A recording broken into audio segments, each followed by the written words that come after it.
Hello and welcome to the morning sports briefing here on Monday, the 25th of January, and a packed show this morning with the cricket. We got Super Smash action as well as international cricket with both Test matches and one-day internationals happening yesterday.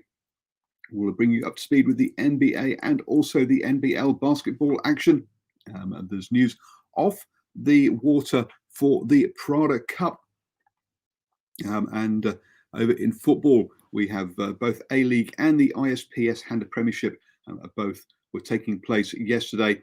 We had the National Beach Ball Championships in the form of the GJ Gardner Beach Tour Northland Slam, and there was also UFC action as well. So lots to get through this morning. Let's kick off with that UFC action then, and Dan Hooker from New Zealand was taking part in UFC 257 over in Abu Dhabi, and he was up against newcomer Michael Chandler, who has previously been a boxer, but it's his first time in the octagon, and Dan Hooker unfortunately got knocked out in the first round with a vicious left hook there with that one. So that was the end of it effectively for the Kiwi in that one. Also in that one there was Conor McGregor up against Dustin Poirier, and this was a rematch of a fight from a couple of years ago, which Conor McGregor won.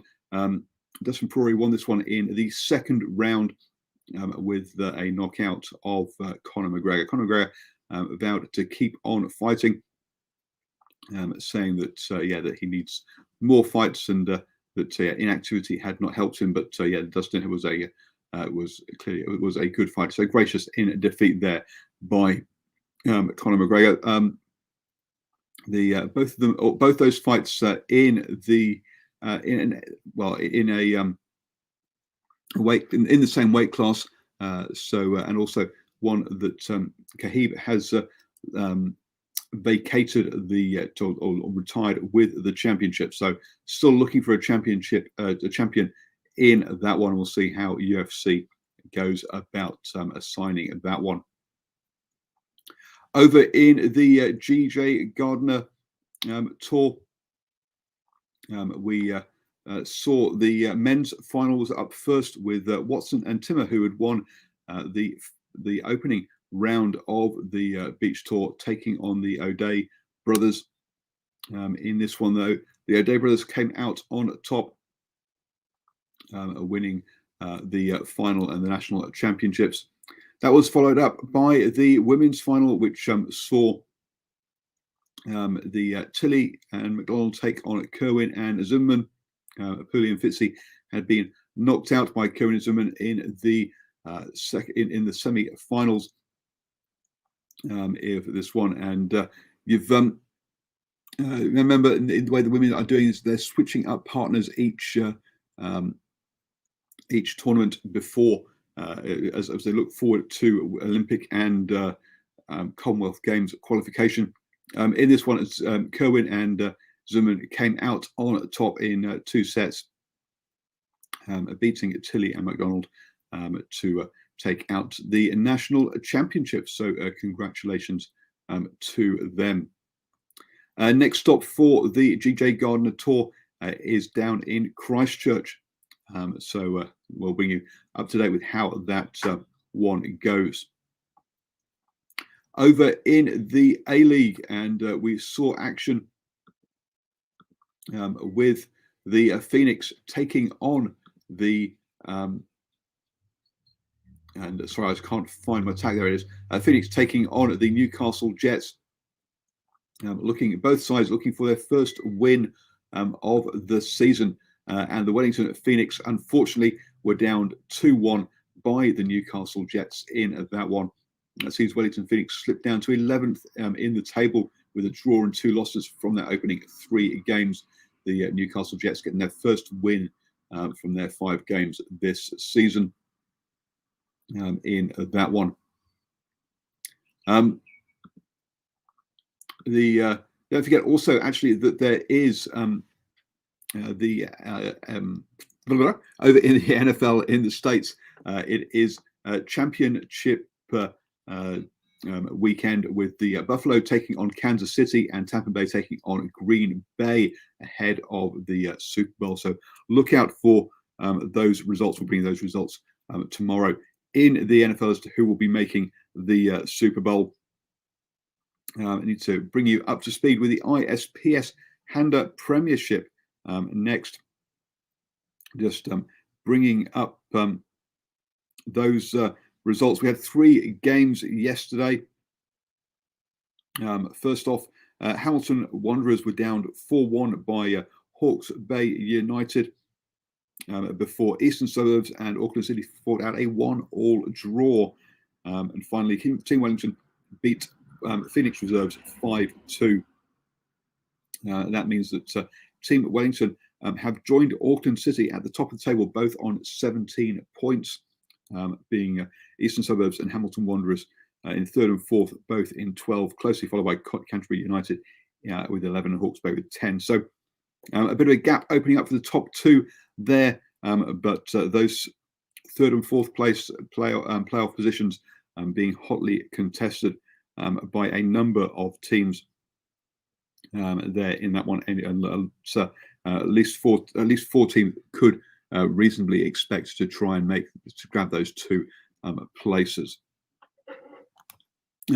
Moving on then to the Product Cup, and we already know that Team Ineos UK will be in the final, and they'll be up against and that Luna Rosa and American Magic will be taking on each other in the semi-final there. It's not to see who will take on Team Ineos UK, but there have been a number of questions around the legality of Ineos Team UK's boat by Luna Rosa, and as they were found to have a non-performance inducing technicality that they had to fix after the first day, even though the boat had gone through scrutineering and had passed.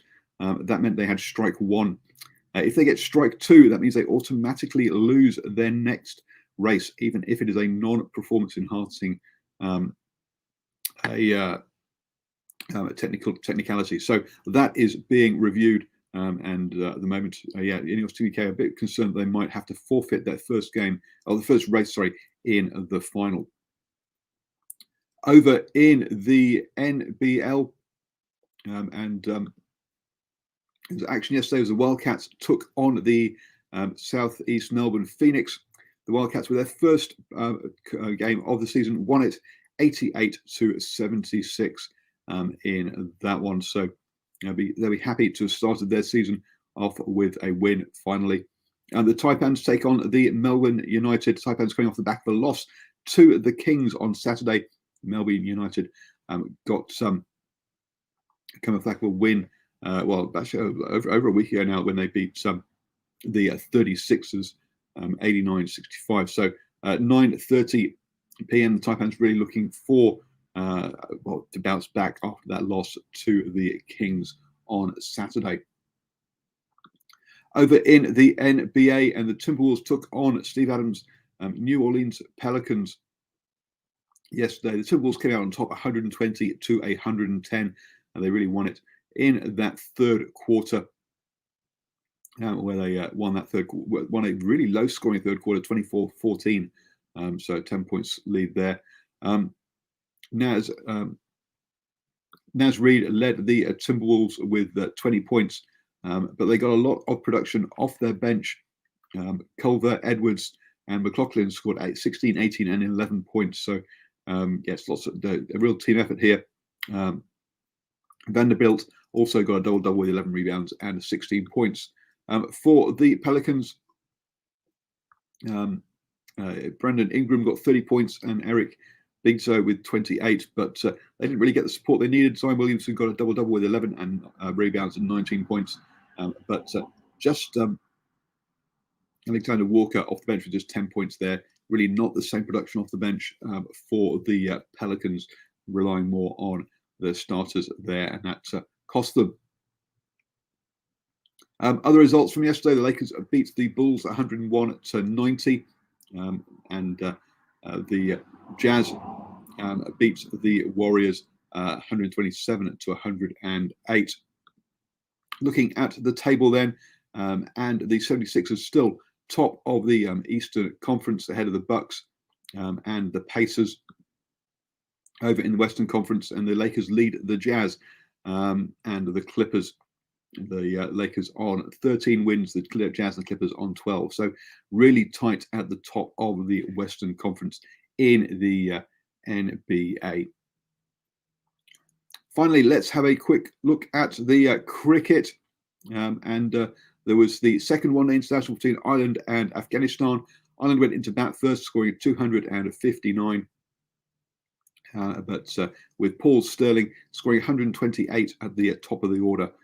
However, Afghanistan chased that down with more than 4 overs to spare for 260 for 3. So a comfortable win for Afghanistan again in the second one-day international there. Over in the Test match, after Joe Root scored 228 in the first Test match, he scored 186 here to give England a chance. And the next highest score was 55, as again, just like the Sri Lanka innings, batsmen either got out really got some decent scores, or really low scores with lots of batsmen getting out in single figures. England closed the day at 339 for 9, chasing Sri Lanka's first innings total of 381. So still trailing by 42 runs with just 1 wicket remaining. 2 days down, you've got to say, it's one of the teams is going to have to really make a move in the second innings if they want to win that one. Over in the Super Smash, and we had a couple of games as Wellington took on Otago. First up, it was the Blaze versus the Sparks, as Sophie Devine again led the way with 80 runs off just 44 balls there. Also helped by Kerr with 66 off 43, as the Blaze put up a big total of 196 for their 20 overs. You remember, in the Women's Super Smash, we had 4 scores over 200 this season. Otago Sparks never really, in all honesty, it looked like they were going to be able to chase that down. Ingalls with 24 off just 25 balls, and Blakey with 18 off 16 were the only 2 to get into double figures, as Jet Li took 4 wickets and Newton took 3 to bowl out Otago Sparks for 74 off just 16 overs. So a comfortable win there for the Wellington Blaze over the Otago Sparks. The Otago Volts then went into bat against Wellington Firebirds, posting 137 for 9. Again, none of their batsmen really got going. Sears with 4 wickets led the bowling attack, but a couple of runouts also didn't help them. Didn't help the Otago cause. The Firebirds then also stumbled early on, losing their openers very early. But Ravindra with 29 off 20 balls and Blundell with 19 off 11 gave the innings some impetus, and then Bracewell with 47 not out saw them home with 2 overs to spare. 140 for 6 was their score, as the Firebirds won that one.